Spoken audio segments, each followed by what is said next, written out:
ก็เข้า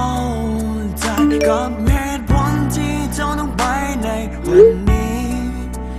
กับความรักความผูกพันที่เคยมีต่อจากนี้จะเป็นจะตายก็คงต้องลืมคนที่เจ้าฝันคนนั้นเขาคงจะมีดีกว่านี้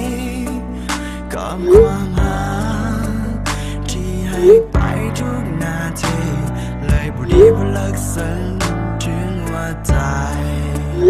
ได้จะยอมรับความเป็นจริงที่มีต่อจากนี้ถึงแม้ต้องเสียใจให้ทั้งชีวิตบวกกับลมหายใจแต่สุดท้ายมันคงยังบอกเพียงพอก็ได้แต่ขอให้นับจากวันนี้ที่จะพบคนที่ดีดังใจที่เจ้าฝันส่วนกับคนนี้ก็หัวใจที่ซ้ำก่อนจะยอมทน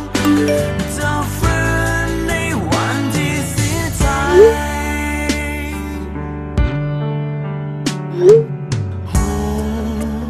และก็เข้าใจถึงจะหากเท่านั้นเท่าใดก็เท่านั้น